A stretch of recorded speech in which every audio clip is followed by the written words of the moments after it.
Discover Series 7. Discover this, discover that. Bardstown Discovery Series 7. This is a crazy blend, guys, using whiskey that Bardstown Bourbon Company hasn't used in a Discovery Series. Because of that, this is not considered a blended bourbon, but a blended whiskey instead. Will this go down as a new favorite in the Discovery Series lineup? I've heard good things. Let's find out more on the Mash and Drum.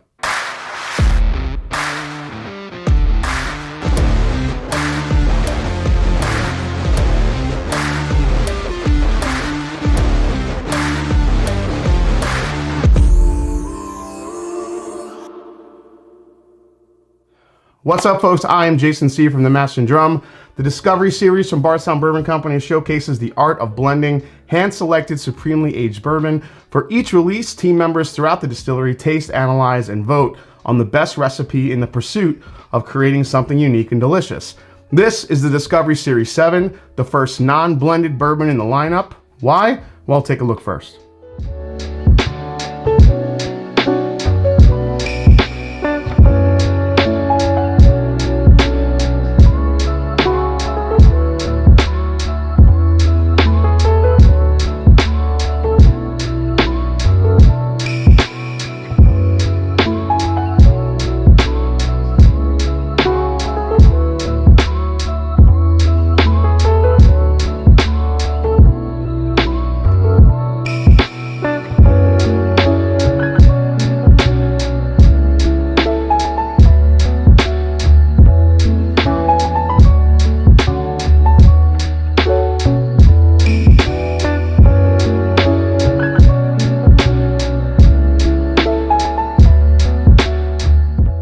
For the first time in the Bardstown Discovery Series, this release is labeled a blended whiskey. Why? Well, you see, Discovery Series number 7 is the first in the series to source from outside the United States.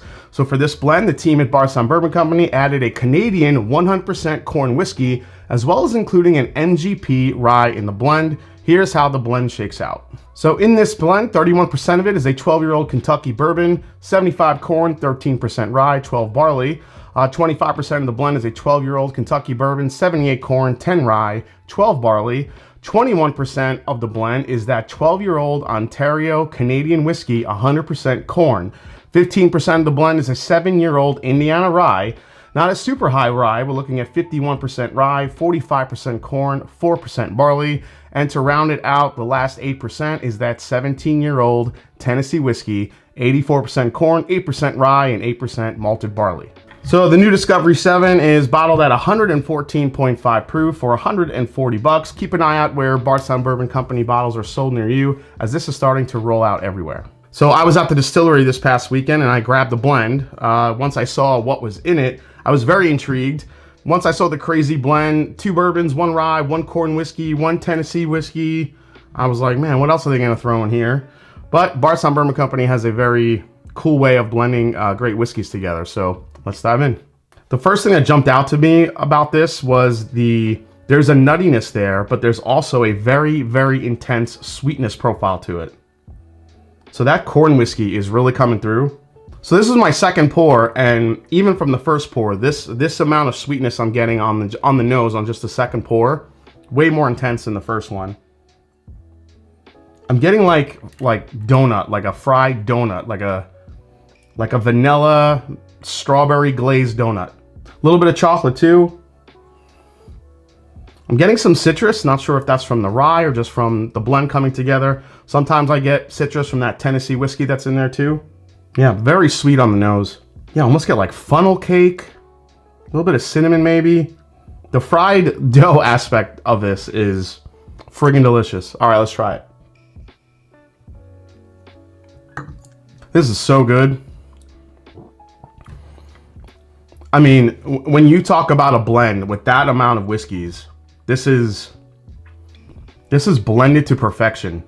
All that sweet, that's up front. Again, you get the nuttiness, the chocolate, the glazed donut, the funnel cake, a lot of vanilla, a lot of caramel, obviously, but that corn whiskey trying to bridge all that sweetness and all that rye spice from that rye that's in there, just kind of bridge the gap, and man, it's working beautifully.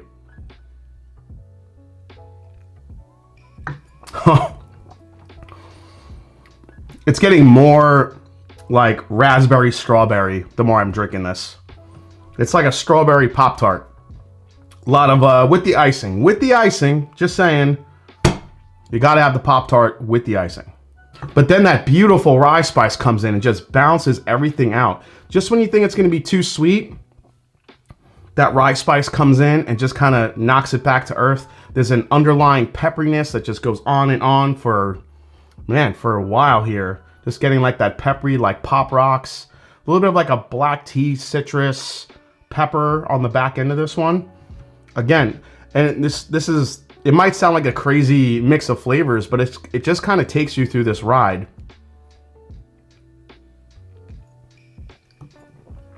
Best part, it's staying consistent. I'm getting all that sweetness up front, the strawberry, the glaze, the strawberry glazed donut, funnel cake, maybe some raspberry. There's a little bit of chocolate there too, the nuttiness. And then as it transitions, you get that burst of sweetness, I think, from the corn whiskey. And then it just goes into, man, that beautiful, like rich spice characteristic.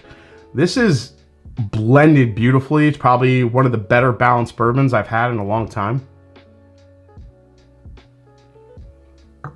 Yeah, and even the more you sip it, yeah, I think it might get a tad sweeter as your palate gets used to it. But man, and the mouthfeel on this is really beautiful. It's a nice, like rich, creamy mouthfeel. And then on the back end of that, that spice still lingers on. Shit. I'll say probably besides maybe Stag 17, Stag Junior 17. I mean, I'll throw the 16-year barrel Seagrass in there, something that was really impressive this year, but this is up there with probably one of, if not the best thing I've had so far in 2022. It's just so beautifully balanced.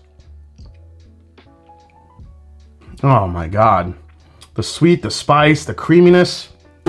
That's a hitter. That's a hitter.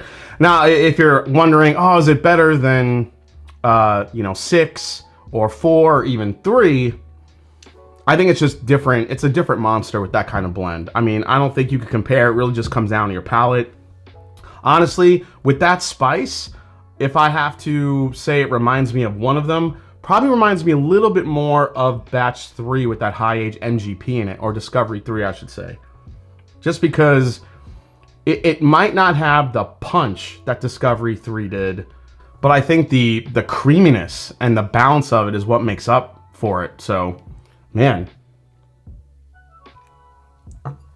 You know what this reminds me of a little bit? It reminds me a little bit of the Four Roses from last year that was my bourbon of the year, which was, I don't think it's as complex, but I think what you're getting in terms of balance and in terms of, different types of flavors it takes you through, it's really, really good. All right, final breakdown time. This is going to be easy. All right, price for this one, Discovery Series 7, we're looking at 140 bucks. Secondary, you normally see these for about 200, maybe 250, depending on what's in the blend. Now, I think folks have shied away a little bit from the Discovery Series because or just some Bardstown blends in general, because they're using that 17-year Tennessee whiskey. Maybe they're a little scared of that flavor profile, but you really do not get it in this one at all. Availability for this one, I'd say is good. They actually have a good amount of bottles for this, and Bardstown Bourbon Company just continues to grow their footprint when it comes to where it's being sold. Value for this one, in my opinion, may surprise you, but I think it's a little above average. I'm not going to say it's even, because I think what you're getting in this whiskey is a flavor profile that I think people pay way too much money for. For $130, you're getting a very complex, very balanced, very flavorful, just packed full of flavor, creamy mouthfeel type of whiskey here. Now, I know it's not technically a bourbon, it's a blended whiskey, but honestly, when it comes to what you're getting in the bottle, I think it's above average and a lot better than what I think still crap people wait online or pay thousands of dollars to get, honestly. Most I'd pay for this one, I like this where it is when it comes to value, so I'm just going to keep it as is. But, even if it's priced a little bit higher, I would pay a little bit more for it. I just think it's that good. Is this a recommend? Hell yes. I preach balance, I preach spice, I preach sweet, I preach all those different flavor profiles that a bourbon or a whiskey I think should have, and this has it. There's just no other way around it.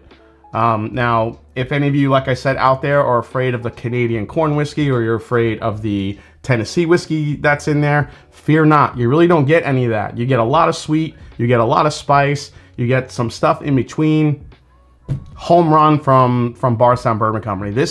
This release is better, I think, than 5 and 6 from last year. I'll have to blind it against 3 and 4 in an upcoming episode, so that's going to happen. But as far as what this has going for it, get it. All right, guys, I hope you enjoyed this review for the brand new Bardstown Discovery Series 7 from Bardstown Bourbon Company. Hope you enjoyed it. If you did, hit that subscribe button below. If you haven't yet, find me on Instagram, find me on Twitter. Let me know if you have this one, what you think of that blend. Does it scare you? Does it make you feel like, does it intrigue you? Do you want to try this one? And as I always say, it's not about the whiskey, it's the people you share it with. I'm going to enjoy the shit out of this whiskey. So cheers, see you next time right here on The Mash and Drum.